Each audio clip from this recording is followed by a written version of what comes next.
Good evening, everybody, and welcome to the second annual Carroll Biz Challenge. I am Jason STAMBAUGH, founder and CEO of Hometown Startups, and it is my privilege to be your MC for this evening's festivities.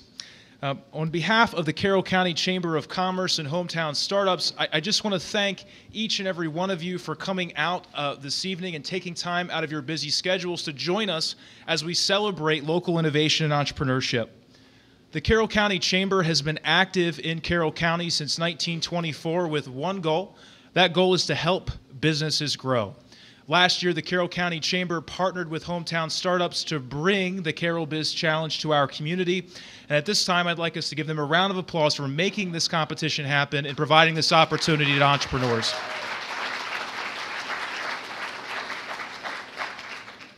In addition to the Chamber, tonight would absolutely positively not be possible without the support of a very, very long list of sponsors.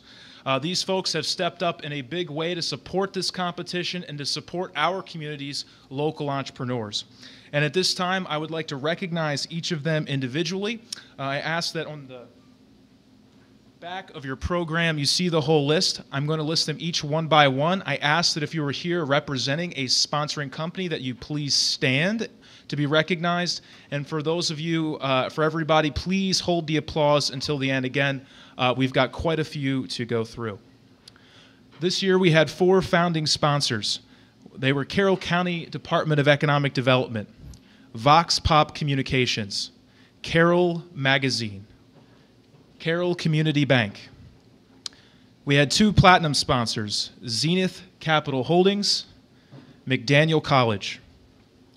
We had 18 gold sponsors, Aquino Financial Group, Carroll Technology Council, Carroll County Public Library, Celebrating Love by Marcy, the City of Westminster, the Community Media Center, Crawford Yingling Insurance, Fusion Dental, Holistic Home Energy Services, Lehigh Cement, New Windsor State Bank, PNC, Rager, Lehman and Hauk PC, Salerno's, South Carroll Business Association, Terry's Tag and Title, Best Western, and last but not least, NI Business Park Leasing. Let's give all those sponsors a round of applause.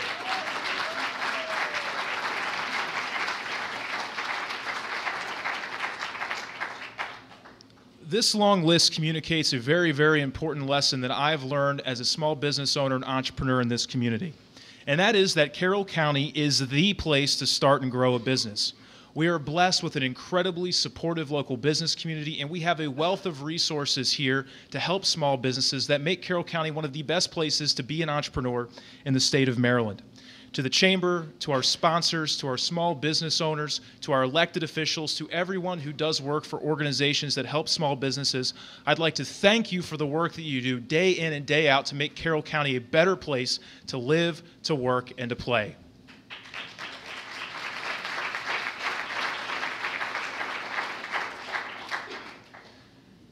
Tonight's event is about celebrating and showcasing local entrepreneurs.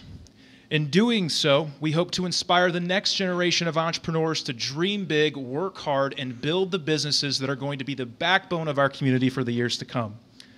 This year we had 15 applicants who were ready or just about ready to take their first steps to build their business.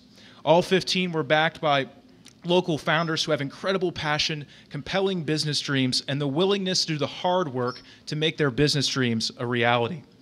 Since this is a competition where we only have one grand prize, we did, however, have to narrow that pool of 15 down to our 5 finalists who you will hear from this evening.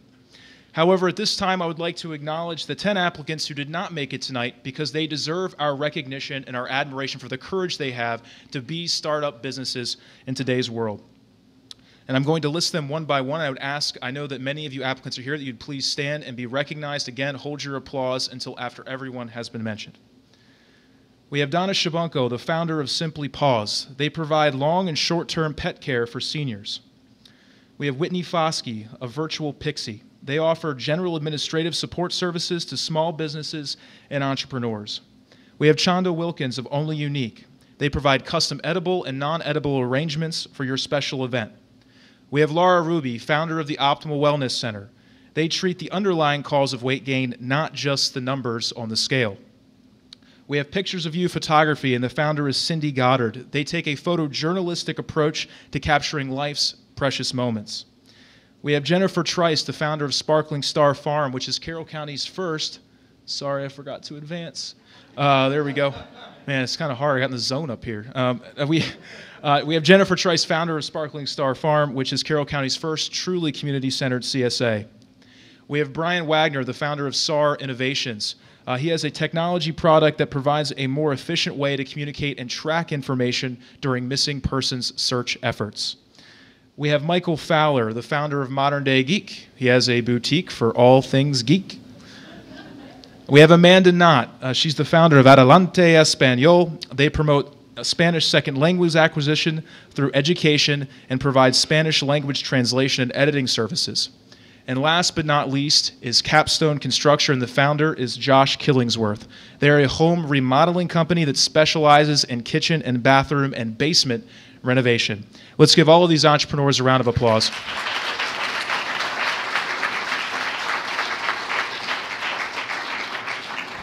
I would also at this time like to thank our advisory board. We had a wonderful group of folks who diligently reviewed all 15 applications and narrowed our pool down to our final 5. I'd like to ask them to stand, and again, please hold your applause till after I've mentioned all the folks. They are David Baker, Director of Sales and Marketing of Vox Pop Communications. John Wheatman, Director of Operations and Small Business Development at the Carroll County Department of Economic Development. Russ Grimes, President and CEO of Carroll Community Bank. Don Lavin, Professor at McDaniel College, and I forgot Matthew Cohn, owner of Cohn Creative. Mike McMullen, President of the Carroll County Chamber of Commerce. And last but not least, Audrey Semino, Director of the Community Foundation of Carroll County. Let's give them, the folks, a round of applause.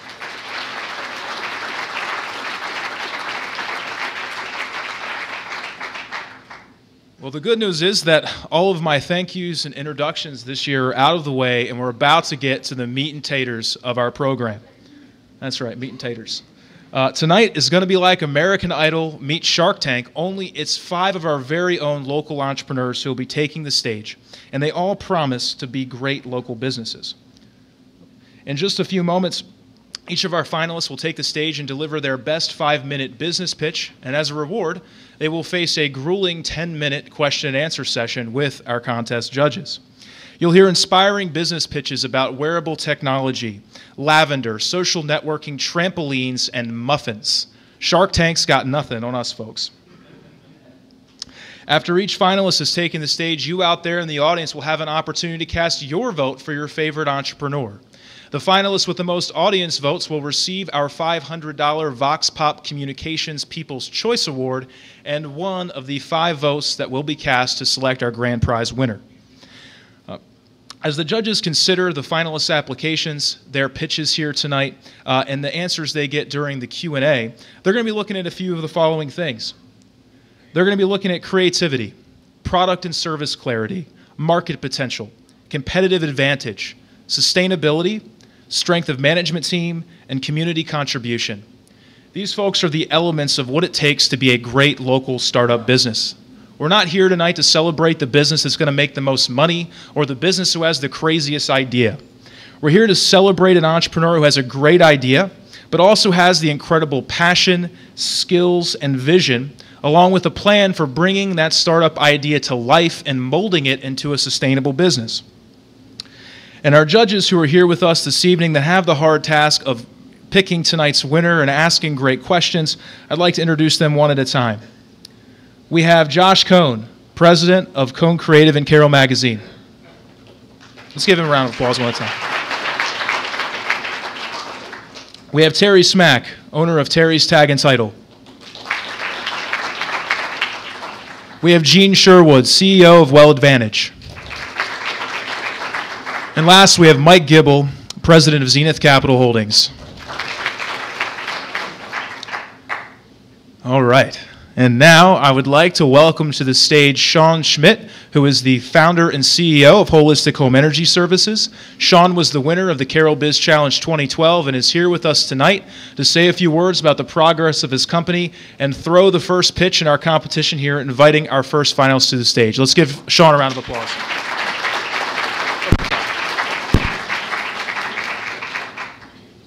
Thanks, everybody. It's great to be back. Jason asked me to give an update on what's happened with my business since last year, and I can't thank everybody involved enough for this competition. It really launched my business last year. First and foremost, the exposure was phenomenal. As far the phone was ringing off the hook the next day, and it's been great. With the money, everybody always asks me, what did you do with the money? Very specific, two very cool things. One thing that I talked about during the competition last year was not having enough people to do our audits in the county and the state. So I was able to get a new energy auditor, licensed and in the field doing work, doing great work for the county and over the state. And one of the really cool things is I have a intern that I was able to hire from right here from McDaniel College. She's an environmental science major, and she's been phenomenal. So those two factors have done really had a huge effect on the business this year. So three things have really happened by choosing me as the winner last year. Number one, it's propelled my business, which has been fantastic for me. But the other winners are the Carroll residents who we've saved literally thousands of dollars in their homes on energy savings, made their homes more comfortable and safer places to live. And also for Carroll County, we've reduced the energy demand on the grid. So three great things that have come from choosing me, and I can't thank you enough. I'm so honored to be the past winner. But enough about me. This is about the five contestants tonight. I've seen all of their pitches. They're absolutely amazing, and I have no doubt whoever's chosen tonight as the winner will have just as much success as I have in the past year. So it's my honor to introduce the first contestant tonight from Voice Vibes, founder Deborah Cancro. Her business is about developing wearable technology that monitors a speaker's tone of voice to help them improve the way they come across to others. So, best of luck.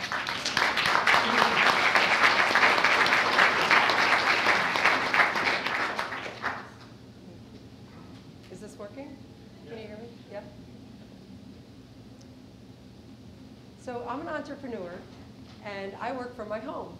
And recently, my husband started also working from home about 1 day a week. And this gives me the opportunity to overhear his conference calls. And while I've been, while I've been overhearing his conference calls, I noticed something, that while he's talking to his team on these calls, he sounds incredibly boring, like really painfully boring. And being the good wife that I am, of course, I told him. And I don't know why, but he didn't believe me. So my point is that the way that you come across is very important, because it affects if people listen to you, if they want to listen to you, if they're going to agree with you, if they're going to be motivated by you. So the way you talk, not just what you say, but how you say it, is very important. And this is important for pretty much any role that interacts with other people. So it matters for sales, for customer service, for teaching, for parenting, for marriage. Like I said, any role where you're interacting. And it directly affects how successful you are. Now, the way you speak is hard to measure, and it's very hard to improve on something that you can't measure. So that's why we invented Voice Vibes. Voice Vibes is wearable technology that monitors the way you speak and gives you feedback about how you come across and tips to improve. It will include, one, a wearable device that includes a microphone and Bluetooth that tracks your voice throughout the day, whatever you're doing. Two, proprietary algorithms that we're developing that analyze voice and correlate it with certain vibes that a user would register for. So say you want to sound confident, or you don't want to sound nervous or boring or condescending. You register for those vibes. And then 3, you get feedback through our dashboards about how you sounded. You can track performance. You can look at different views and get feedback about how you can improve. The market for this is huge. Self-improvement has always been a large market in the United States. It's now about 11 billion. But even more exciting is the wearable tech market. So for those of you that might not be familiar, wearable tech is this concept where people will wear sensors and they track personal data about themselves. And they wear these sensors throughout the day. They don't even notice that they're there. And then they collect data, and it helps them to analyze and improve aspects of their lives. You might say, who would want to wear this? Jason Stambaugh, how many wearable devices do you have? I have 2 wearable devices, but I've lost the one 3 times. So I consider Jason an early adopter. But right now, this market is about between 2 and 3 billion for this year, but it's projected by 2018 to be anywhere between 42 and 50 billion. So this is a huge opportunity. And what I see is right now, wearable devices are being sold to track health, to track activity, to track exercise, but there's nothing that's focused on communication skills. And communication skills are an obvious need in our society for people. And I feel that this is an unmet need and a huge opportunity for our company. So I guess you can assume that this isn't easy. This is a very difficult technology to develop. We've got an awesome team, 2 engineers and a developer who are not only super smart, but they're creative and they're ambitious, and we work really well together. My background, I worked in the beginning of my career for 2 years as an engineer at Bell Labs, but most of my career I've been a marketing person. I've worked at multiple high-tech startups. The last one was acquired for $242 million. This summer, I applied for my non-provisional patent, and we won a grant with Maryland Industrial Partnerships for $180,000 to work with Towson University Psychology Department. They're helping us with our product as well. If we won the $5,000 from this challenge, it would be huge for us because we're pre-revenue, pre-funding. We're keeping our burn rate as low as we can, but we really could use some money to develop our prototype and to validate the market. Like I need to go to some shows and travel and make some contacts and set up some potential partnerships and customers so that we're ready when we can apply for funding, that we have a market validation. Thank you very much.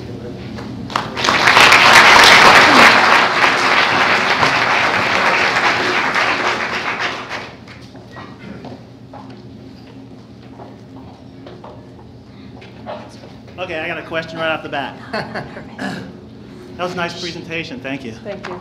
All right, so how do you block the background noise when someone's speaking? So if you're walking along and you're going through the city and buses driving by and sirens, how does that knock off the algorithms? So noise cancellation is already getting developed into phones today. So noise cancellation will be technology that'll be available that we hopefully won't have to develop in-house, that it's available already. Is there a company out there already working on something like this? Exactly like this? Not that I know of. Okay. There's definitely people doing emotion detection. A lot of them are in Israel. I don't know how detailed to get into it. How does language affect the product? Like broken English, broken anything? So the answer is we don't know yet. So right now, the data set that we're learning from is going to be non-accent English speakers. Mm-hmm. And our first product will deal with that. And then as we can sell and get some revenue, we'll certainly be looking to address broader markets. Is there any clear evidence that this type of feedback is beneficial to an individual and helps them to improve in their communication? Sure. So today, the only other thing that's available like this is expensive coaches. So I've interviewed a ton of professional, like people from Dale Carnegie and Toastmasters and professional coaches that work with people one-on-one. One of my advisors was a senior executive at multiple companies, so she had coaching through her company. So advice like that is always available, but not for the average person. So we're going to be automating a lot of the things that humans do. We can't do everything, obviously. So we can't capture, a lot of the pushback I get is we're not capturing the body language and the facial expressions and the content. But my argument to that is I believe, personally, a large percentage of that is captured through your voice as well. Not all of it, but for the price point, it will be helpful. Probably not as helpful as thousands of dollars of coaches, but it will definitely give you feedback. And also, there has been studies to show even when people are just recording themselves, not getting any of our feedback, that alone makes people improve the way they come across, and that is proven. So I know that almost like a placebo effect, that it will work from that. In your documentation, you said at the start of process you're seeking investors for up to what, 300,000. Do you have any investors currently? I have one small investor, $5,000. And are they related to you? No. So you got $180,000 already. Where is that going? So it's a Maryland Industrial Partnerships grant that goes straight to a university. So that goes to Towson, and we've got 4 people at Towson in the psychology department that are developing what's called a corpus. It's a huge data set of actor voices and human ratings of those voices. And we use that humongous data set to train our algorithms. So if I said to you, yeah, my dog died today, and the next thing I said was, hey, I'm going to the grocery store, it sounds the same. So it doesn't analyze the English, No. It analyzes the voice levels. Right. But they sounded the same. Yeah. And both had a similar. I know, but I don't understand how it will help if it can't determine, you know, the emotion. It's related to your emotion, so it wouldn't know. In both of those sentences gave me the same effect in your voice. You sounded kind of sad. Okay, but the second comment was not a sad comment. So But you sounded sad to me when you said it. Okay. So, So anything I say, it doesn't really matter the content, it just matters the tonality. that's my point. So let me give you an example. But like, I know it's hard to buy into, but I went to Chick-fil-A today, and it's bothering me that I noticed they're so polite that they use these words. How can I serve you? And they're almost overly polite. And the words they use sometimes don't match up with their tone. So they're trying to be overly courteous, but their tone isn't matching their words, and that bothers me. So your tone is can be different from what you're saying. Does it record your words? We'll record only small segments. So when there's an event where, say you're tracking just confidence and you're giving a speech and you want to know just when you really don't sound confident, when we see you go to a very low rating, we might save a few snippets as examples for you so you can hear examples of why you rated low. But in general, we won't be saving recordings, no. It sounds to me like there's going to be a long time for this product to get to market. It sounds to me like there's a lot of testing, failures to happen. There's a lot of metrics that have to happen from where we are today to where you can go to market and say, hey, this is a pretty cool pen, this is pretty cool sunglasses, go. At least a year, yeah. At least a year. Yeah. But the nature of this challenge is for startups. Well, so I can't enter when I'm ready because it'll be beyond the point that I'm just starting. Is any of the work that the university is going to be doing with you going to help to improve the effectiveness, or whether or not this is effective? Yes, yes. Okay, so That's a great really question. the jury's still out on whether this is going to be effective, but you've got a test run going. Well, that's a good question. We're going to test if the algorithms work.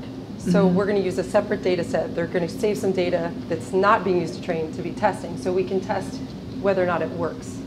Like whether the Right. algorithms work like a human perception. In terms of clinical testing, if Yes. it actually causes improvements, it's related to your last question, that would take more time to do the clinical studies, yes. Okay. Where's this product going to be made?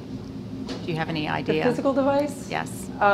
That's not going to launch first. First thing we're going to sell is an app because it's easier to launch. And that will launch hopefully in early 2015. The device, I'm assuming, will get manufactured in Hong Kong. So basically, it's just a microphone.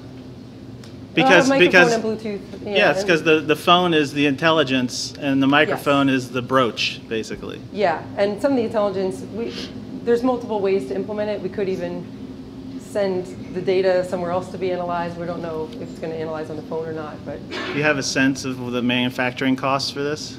I have a sense. I mean, I have friends that have made wearable devices for well under $20. Then there's a maintenance. Ours isn't the exact same thing as theirs, but Then there's going to be maintenance of that product. So is there going to be some type of warranty fixed with the product? Okay, obviously I'm klutzy, so I dropped a lot of things, hence the big cover on my cell phone.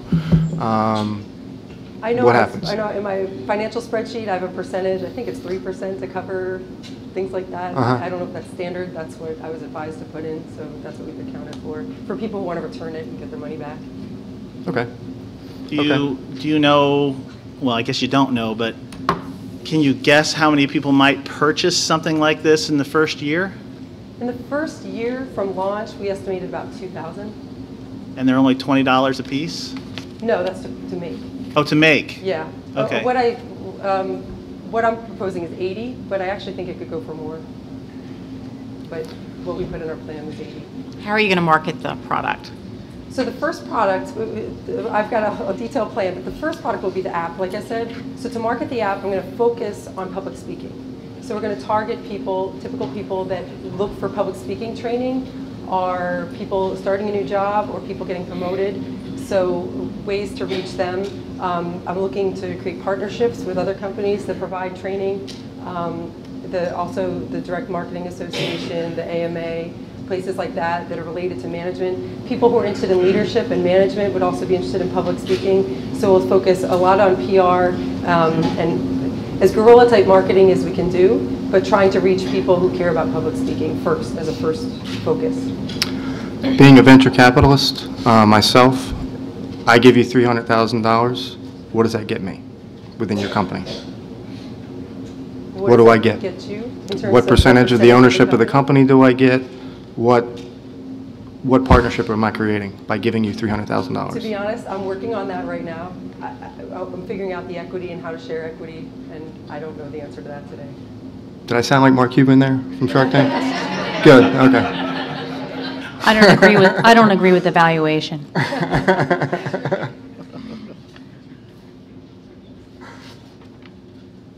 Anything else? That's why I'm waiting. I'm not really looking for funding until we validate at least that the product works. I think once that happens, our value will go way up. And there's a whole valuation process you have to go through, and I completely understand that, but I would love your help. absolutely. So Absolutely. what's your dream? I mean, what you want this to occur? What do you want to happen in the end? Ultimately, I would like to grow for a few years and get big and license, and then ultimately, the greatest acquisition would be to one of the big wearable tech companies. So if we can prove and brand this niche of communication skills, then that brand will have value as well, and I'm hoping that that can be acquired by like Jawbone or somebody. We are out of time. Let's give Deborah a round of applause.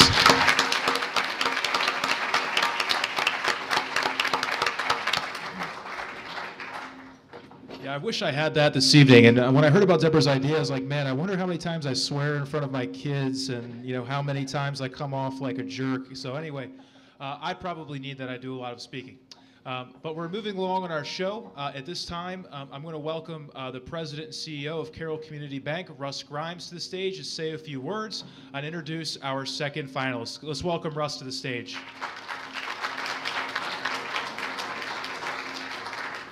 Good evening, everyone, and thanks, Jason. Carroll Community Bank is proud to be a founding sponsor of the Carroll Biz Challenge. For those of you that may not know about the bank, we've been in Carroll County for a long time. The bank was originally chartered back in 1870. We've gone through a number of changes over the past 5 years, including a charter change, our name change to Carroll Community Bank. We are now a public bank as well. So for all the business owners out there, you know, when you have those business banking needs, we'd be happy to start those conversations with you and talk to you about banking with a locally headquartered and a locally owned commercial bank here in Carroll County. Would also like to now introduce our second contestant of the evening, Silver Linings Lavender Farm, and the founder is Dawn Pritchard. Silver Linings Lavender Farm will grow lavender, sell lavender products, and become a landmark destination for families in various groups. Welcome.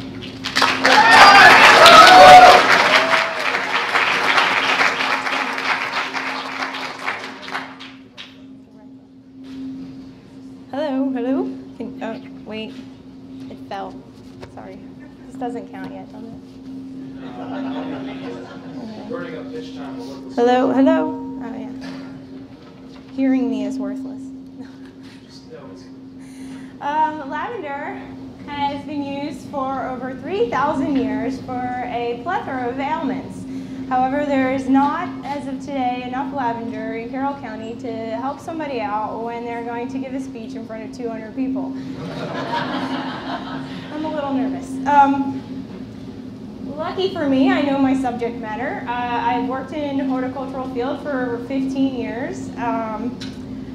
I have a particular interest in organics and sustainability in plants, and lavender is a naturally sustainable organic plant because it doesn't require any irrigation, any fertilizer, or any insecticides. Ooh, that could have messed that one up.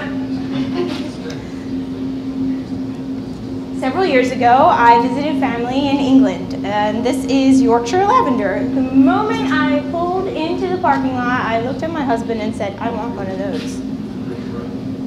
So imagine standing in a barn, and you can smell the lavender drifting down from the bunches drying in the rafters, and you look out over a field, acres and acres of just purple flowers. This is Peace Valley Lavender in Doylestown, Pennsylvania. And this is what I want Silver Linings to be like, except I want Silver Linings to be so much more. I want this to be a destination, a place where you can go and sip lavender tea and sit in the display gardens and eat lavender ice cream, or take a class and learn how to make lavender soaps, such as the ones my associate's handing out. If anybody wants one, come see me. I got you covered. Or I'd even like you to be able to come and check out some local artists' art hanging on the walls. I'd like to switch it up every month and feature somebody new. This is Patrick Stewart in a lobster costume. I knew I'd still be nervous at this point, so I threw that in just to make myself relax. But lavender's the real calmer here. That's awesome. I'm glad that went over well. Okay, so let's talk numbers.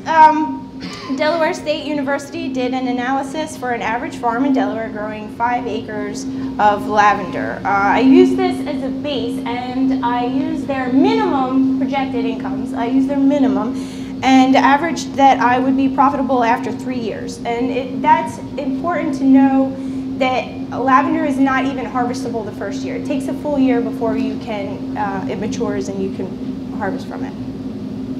So this is the average farm in Delaware. This is Lavender Fields, very wonderful place.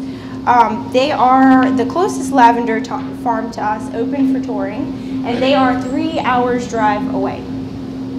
So there are 2 lavender farms in Maryland, but neither are open to the public. They strictly work in wholesale. So that's good to know because I can grow lavender here, and I can do well.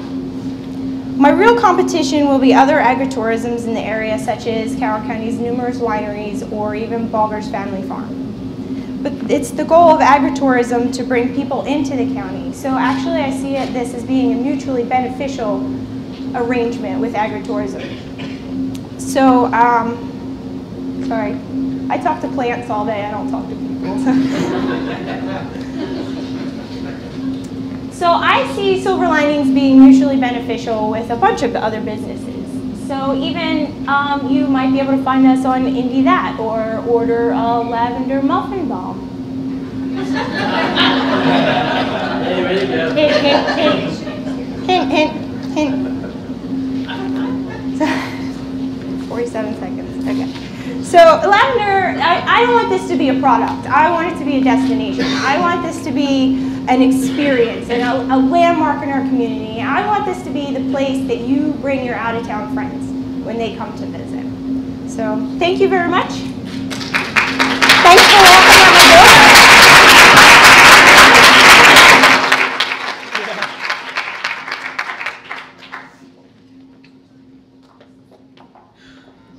Take it easy on me, guys. Plants don't ask questions. Well, it smells good. Yeah. And that was a very cute presentation. Thank you. How are you going to make money? With my witty Hey, that's sense my of question. humor. With my witty sense of humor? I have done the projections, and there's a lot of ways that I can make money with lavender farming. So I would have a barn that I'll sell products such as that. You'll be able to buy lavender honey from the bees that I'll have on there. You'll be able to pay to take the classes to make the products, pay for tours. I'd even like to host weddings there, and Lord knows there's money in weddings. So there's a lot of ways I can make money. All right. Time out. Do you currently own any farmland? I don't own farmland yet. I'm working on it. Okay. Is there any type of marketing strategy for this? Hey, that's mine. Hey, you took mine. Well, like I said, Dr. Alan Armitage mentioned, he's big in the plant world. He said that marketing these days is done over the internet big time. So I definitely have plans to route that through the internet, little cards. I think networking is a big one. That's why I like this event so much, because you meet people and you say, hey, come out. All people need to do is hear of a lavender farm, and they go, oh, I'd like to go to that. So you just have to hear it. Spread the word. Well, so your projections for the first year might be... Oh, they're honestly, the first year they're going to be fairly slim, and that's the downside to a lavender farm. Because the plant won't be harvestable for the first year, and I'll have a fairly big investment into land. So, but after that, and I've included that in my numbers, I have the list, but at 3 years I should be able to reach profitability and have paid off the debt. So, well, how much money are we talking about? You know, the 5 acres, $75,000 an acre, maybe? I can tell you exactly, $242,560. 200. That was right down is to for the land? Right down. I have sat down and because before I wanted to make sure I could do this. You know, it's a big deal to start a farm. Starting a business of any kind is a hard thing to do. With starting a farm, you add a whole nother investment on top of it. And so I didn't want to, I wanted to make sure I could do this first. So I sat down and I used the investments from Delaware State, projections from Delaware State University, and I sat down and I did my math, and I can do this. I know I can do this. So it'll take a little while. How are you going to eat? Huh? How are you going to eat? How are you going to make enough money to eat? Hey guys.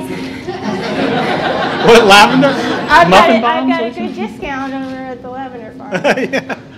Does the climate hinder the year-round money making that you're going to need to generate in order to pay off this debt?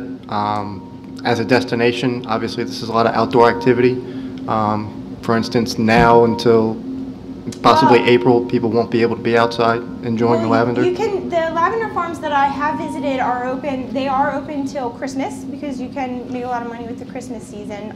So it won't always just be about tours and being outside. I'd like to have a nice, cute, adorable little shop that people will want to come in and buy products from. But I'd also like to sell things online and have an online store. That's not where I plan to make the majority of the money, but I'd like to supplement through the winter that way. But it's like any gardening business, any landscaper, you plan for that. You plan for the time off. And I've been doing that for 15 years. I take the winter off, so I'm accustomed to it. How hard is it to get into the wholesale market? Like, if you have this product throughout the year, how hard is it to sell to another company in another state? Well, I'm not really sure, because I wasn't planning on wholesale. I'd rather do more retail. But luckily, all the lavender growers, there's a Lavender Growers Association in the U.S., and all of them are very tight and want to help each other out. So they've been very helpful to me too, and have answered a lot of questions. So when the time comes, if I do want to sell wholesale, I can ask them, and they'll be kind enough to help me out. Have you looked into the zoning and what you would need to make it a destination, like if you had a wedding there? I mean... Not yet. I have talked to John Wheatman, and he's pointed me in the correct direction. Thank you, John. Good plug. He navigated you. He's navigated me in the direction and introduced me to people who will be able to help me out once I get to that point. So what kind of entry fee would there be for somebody coming to just visit the farm? It would be free to visit the farm. So it's free to visit, but they're going to buy things in the shop? Yeah, well, I mean, wouldn't you want to buy? You walk there and you go see a beautiful course. lavender, you know, I want to take a Absolutely. piece of this home with me. That's exactly what happened to me. I went and I want to take a piece of this home with me, and I bought lavender beer, and I bought lavender mustard, and I bought lavender soap and lavender perfume. So are you going to buy those products somewhere else, or are you going to actually manufacture those I'd products? like to make them. I mean, I'd like to make them myself. There's a few things, clearly, that I won't be able to make myself, like the beer, potentially, but... In the 2 years that you're starting and growing the initial lavender, what is your plan for revenue at that point in order to at least bootstrap and get things rolling? I'd like to have the barn set up and the store set up, and I'd like to have an online store set up. And Etsy's the big thing now, so I would like to get on Etsy and sell product that way. Based on was it Delaware? Delaware. And they had 5 acres? They have 5 acres, yeah. And how much was their revenue? They don't tell you. How much do you think their revenue is? Well, there's 3 women that own the company. This is how I guess this. There's 3 women that own the company, and that's their full-time jobs. So it's enough revenue to keep 3 women. Dollars. I don't have exact Yeah, dollars. no idea? Not for them. I do have the sheet that tells you how much. It doesn't give you a full 100% income, but it tells you how much you make per product. So this little piece of soap, soap, right? Yes. I can't eat it, can I? No, you can't Okay. eat it. How much does this cost? That cost me $3 To make? to make. Or you would sell it for, I would sell it for $6. okay. Is that fair? Would you buy it for $6? This little bar soap? It would be a push. It'd be fun. Yeah. Wait. Let me ask the ladies. Would you buy it for $6? It's very nicely packaged, though. Thank you. Yeah. Yeah. Well, I think that's important. I think you're not just selling a product. You're selling an image and an idea, and you're representing something magical. So that's what you want to sell, the magic. What happens if it's a bad drought? Well, that's great because lavender doesn't like to be underwater. Okay. How many Yeah. people do you think you'll be able to employ after 3 years? After 3 years, I'm hoping to employ 1 person. Full-time or part-time? Yeah, full-time. I'd like to have 1 full-time person. Lavender's easy to grow. It's ridiculously easy to grow. Like I said, you don't need fertilizer. You don't need any irrigation. It just grows. Once it's in, it's there. So I would just need somebody to help me with bookkeeping, really. And not to make all the products? You'd No, be able to I- make all those yourself? I'd like to do it, yeah. What about harvesting? Harvesting? Well, I'd like to do some harvest your own, actually, where people, like Bogger's Farm, like people Okay. come in and they pick their own. Maybe perhaps they could pick their own lavender. So how do you make, the buds have value, correct? Yes. What do you do with the buds? There's lots of culinary uses. You can make lavender scones, lavender tea, lavender muffins. Lavender muffins. Is there an investment plan? Say, again, venture capitalist, I am in what do I need to come in with? I'm in What the will it get very me? beginning stages of this, so I'm looking, I am looking for investors, but I do need to talk to somebody first and find out how that would work, because I went to school for horticulture, not business, so I'm not really 100% sure how that would work. What are you going to use the $5,000 for? Well, honestly, the first thing I would do is pay the 5 top contestants entry fees, because I know how hard it is to get started in a business. There's a lot of little fees, so I would do that. And then second, I would buy more product supplies, so I can get started over the winter making products. And then I would spend about $1,000 on that. So that would leave me with about $3,000 that I would put into the down payment that I would need for the farm. So you're being philanthropic first. Yes, I'm Okay. a philanthropic person. Honestly, to put this little bug in your head, Yeah. instead of starting this and bootstrapping it absolutely from scratch, I'd possibly go around to some of these other farms, like in the Doylestown and Delaware type areas, pitch to them and ask if they would like to somewhat partner with you to help you out. Yeah. Come down here, find some land, maybe work out a deal with them, and then plus you're getting their experience, pros, cons, mistakes they've made, how do we move forward, work something out, and then possibly make this a reality. Well, I definitely want to join the Lavender Growers Association. It's a little bit expensive to join, so that's why I'm hoping for that. And once I do that, then I'll make a lot of connections and I can work on that. All right, let's give Dawn a big round of applause.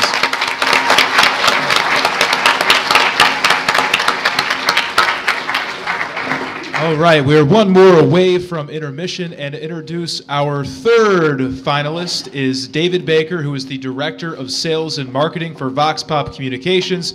Let's welcome David to the stage. How's everybody doing? Yeah, it's all right, isn't it? So I'm David Baker. I'm the Director of Sales and Marketing for Vox Pop Communications. We were absolutely thrilled to be asked to be one of the founding sponsors of this event. Why?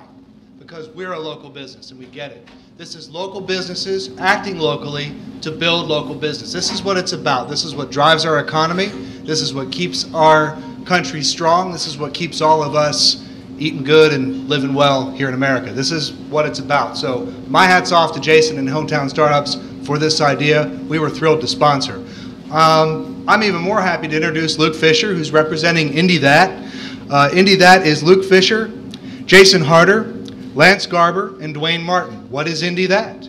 It is an individualized, creative, and customizable social media site that connects users to what they love in their communities. So please welcome Luke Fisher for INDITHAT.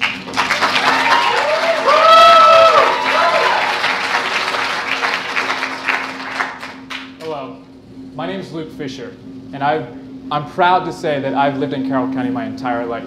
But a few years ago, I felt very disconnected from my community. I was commuting to Rockville, Maryland every day, and it was an hour commute each way. And it just, like I said, made me feel very disconnected. So one day I had off and I decided I was going to do something that I had never done before, and that's take a walk down Westminster Main Street. Eventually, I came to this big, beautiful marquee sign that in big bold red letters said, Carroll. Went to the Carroll Arts Center and I was immediately lost in the amazing art galleries that they had. There were student galleries, professional galleries, and like I said, I was lost. And the best thing about it was I was lost in something in Carroll County. I didn't need to take a bus trip to New York. I didn't need to take a metro ride to Baltimore. I just needed to walk down Westminster Main Street. And that's what INDITHAT is about.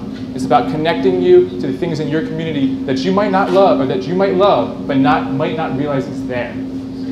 Sometimes we all have an explorer inside of us. That day when I walked down Westminster Main Street, I was an explorer. Sometimes we need a map. If Carroll County is the treasure, INDITHAT is the map. INDITHAT is a social media site. And I know what you guys are thinking. Why do we need another social media site? This is unlike anything you've ever seen before.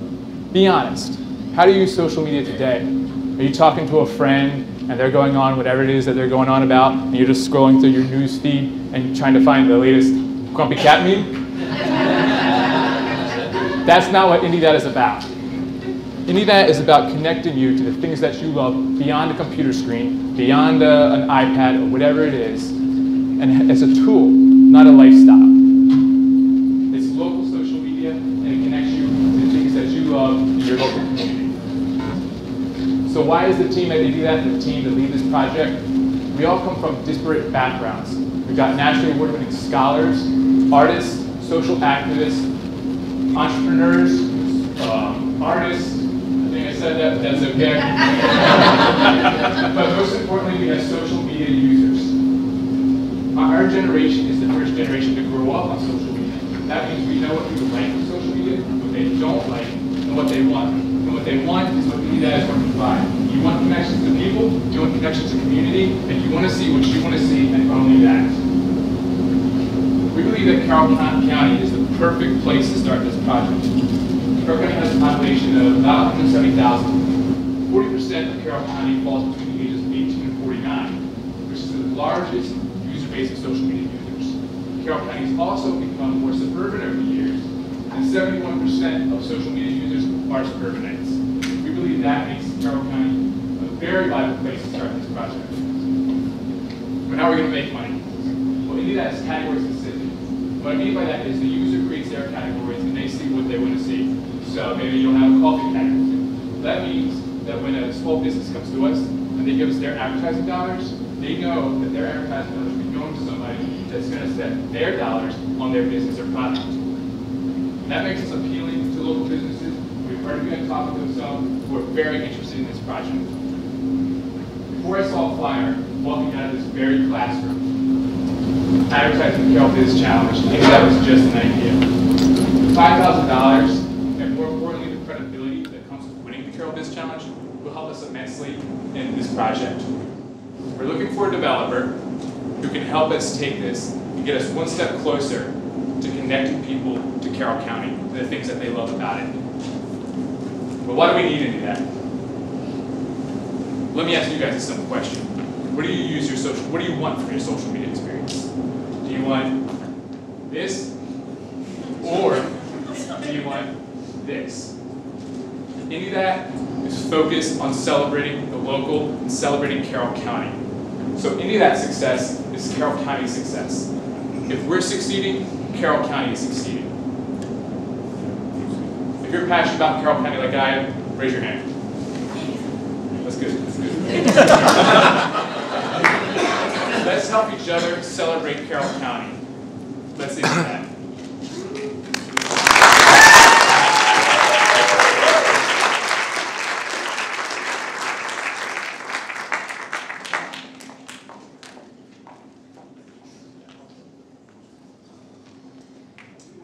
While the judges get settled, may I just ask my first question?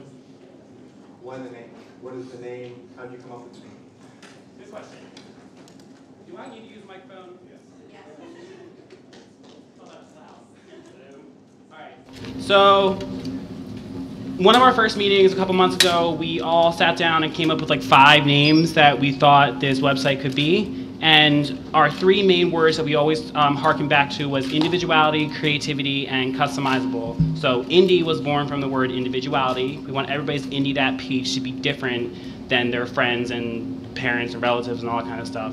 And then we wanted people to know exactly what they were doing when they went on the site. So we wanted to make the name the verb. So we put the word that in there, and INDITHAT was born. I have a question about charging for marketing from the companies that you said they have a couple that are interested. That's great. So do they only pay when people click on their good question. On their company? What would happen in the beginning and about the first year after we launch, we would charge advertisers monthly. I did a little research, some real quick research with a couple of businesses, and realized that a lot of small businesses just don't want to spend any money on advertising. And if they do, the number that I was hearing most was like $60. So what I did was I took about 1/3 of that and came up with $25, because I think $25 is a reasonable amount to pay for your ad. And we would charge them monthly. We would set some deals up. You know, you could get a little percentage off if you bought 3 months worth of advertising or 6 or a year. And that's how they would pay in the beginning. And as we grew and got bigger, then they would start doing kind of what other sites do, where they pay per keyword or key phrase or something like that. But that would have to happen when we got bigger. Are they going to be able to see the kind of activity that's their number of clicks? And yeah, that, okay. There's a lot of things out there. Not to like throw another website out there, but Google, you can do Google Analytics to figure out how many people are actually looking at your ad and clicking on your ad and seeing how busy, I guess, your ad gets. During our beta testing that we'll have, we will let a lot of the businesses that applied, all the businesses that applied and all the finalists, give them like some free advertising. That way we can do a little research during the beta testing and see how the advertising actually works. Then we can go to businesses after beta testing and be like, this is how our advertising works, this is how many people see it, this is why you should advertise with us. Do you see this going beyond Main Street and Westminster? Oh, definitely. You take that. Did you hear me? Wow, like, okay. So we believe that this is an entire Carroll County thing. You know, we're going to start targeting in Westminster Main Street, but we wanted to grow organically to all of Carroll County, and then, you know, continue to see growth, prove the business model, and then expand it. Can you explain further? I don't quite understand the difference between this and Facebook. Okay, this is a great question. So Facebook is very global. Sure, you'll have, you know, businesses, from Westminster or Carroll County on there, but INDITHAT is going to show you, okay, there's a lot of coffee shops in Westminster, but who has the best pumpkin latte? Facebook's not going to do that. Yeah, but can't you go onto Google and type in pumpkin latte Westminster and it'll But you're not pop gonna out a know couple what the things? best one. On Right. INDITHAT, It should people have will little just- stars on it, right? Just to step in, Facebook did not start as a global company. It started at Harvard. Oh, yeah. And it was something at Harvard. And this is something that I was kind of saving up till later. Right. Unlike a lot of the other industries, the tech industry is pretty much generated initially by the millennial generation, the young people, 18, 25 years old. And they're looking for something else now. They've moved on from Facebook. They've moved on from Twitter. What makes this cool? This has to be cool first before you start making any money. You guys think it's cool? So the reason why we think it's cool is it's going to connect you to specific things in your community. So, I mean, if you like coffee, we keep going back to coffee, but it's going to connect you to what's cool about that coffee shop. Why do I like this coffee shop better than another coffee shop? Who has the best pumpkin latte? Who has the best baristas? Things like that. What INDITHAT's goal is to connect the users to their local community. You can't really do that on Facebook. You are connected to people who are in Africa and you never see them. But INDITHAT's goal is to connect people to their local community. So you might have the interest of coffee or coffee shop on your INDITHAT page, but you might have no idea that any local coffee shop exists. The only coffee shop you might know that exists is Starbucks. Well, INDITHAT will let you know that there are local coffee shops in your community that sell just as good, if not better, coffee than Starbucks does at a cheaper price and has better baristas, a better atmosphere, and sells knickknacks and trinkets like earrings and bookmarks and jewelry and things like that. I still don't understand how it works. Maybe I'm just being dense. Okay, so I would have a page, and let's say I'll go back to dogs again. So if I like dogs, I would do a page of my own on dogs. Yeah, pretty much. You would have the interest of dogs, and then you would see a lot of it is user generated content.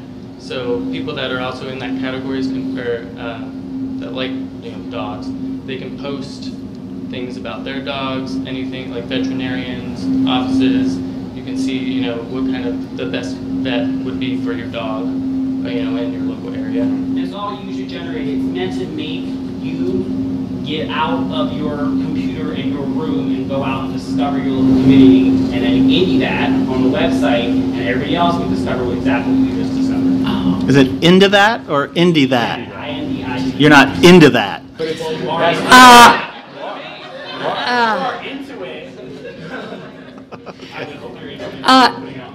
I noticed your experience. Which one of you is the national award-winning scholar? All right. That was a good presentation. Yeah. That would be him. Going beyond what the website is and everything like that, you obviously have to have a fundraising strategy from investors. Even Facebook, who is valued at $100 billion, their revenue is only 4% of that. Right. So fundraising is key to any social network or any tech company. What is your strategy? Or is there one? There is. Go for it.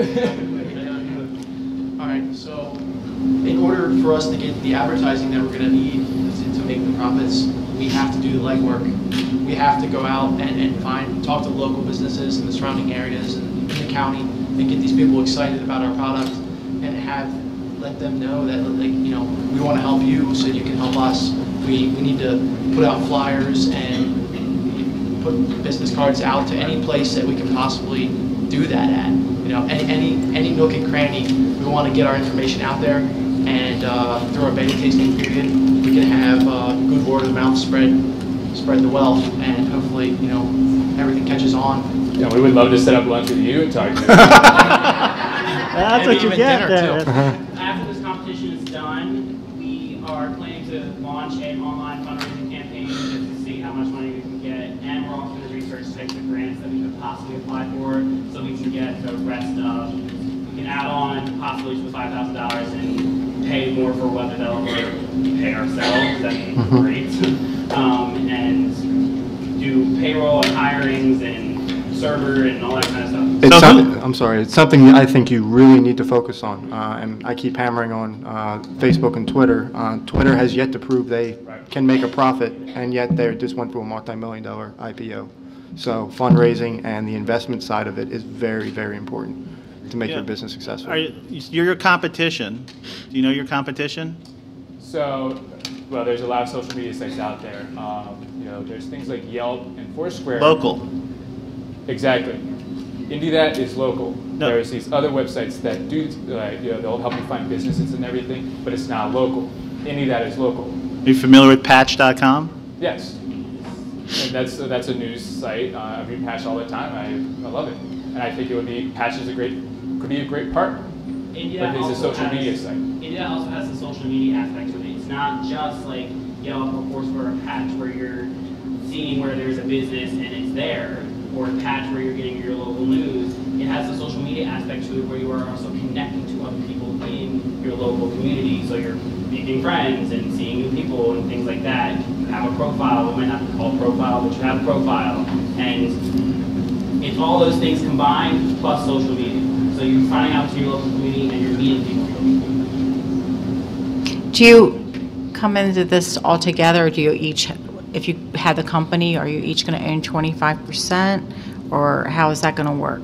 Yeah, I mean, the thing is, I can't do this without these three, and I would hope that they would say the same thing about me, you know, but it's an equal effort. Are any of you guys coders? Designers? No, I mean, I have a little bit of experience in, you know, JavaScript, CSS, HTML, but I'm not an expert at it. My expertise is more in the graphic design element of the website and just making the visual experience. But I'm hoping the $5,000 will help us find a web developer that I can partner with and make my images and graphic design something usable. One last comment. Thank you guys for dressing up. I'm very used to seeing people in hoodies. Yeah, great. Let's give INDITHAT a round of applause.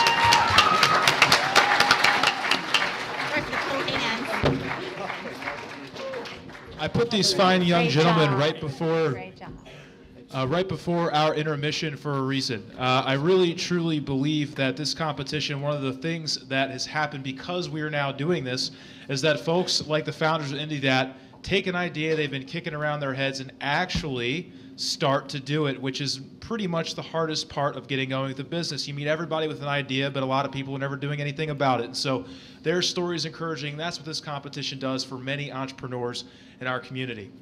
At this point, we are going to take a roughly a 15-minute intermission for you to grab some food out in the lobby, meet some new folks, stop by the sponsors table, and make sure you stop by the table that has all the applicants featured on it. Check out some of the materials, grab their cards, enjoy your intermission that is sponsored by SwitchBridge, which is a startup in Carroll County. Thank you.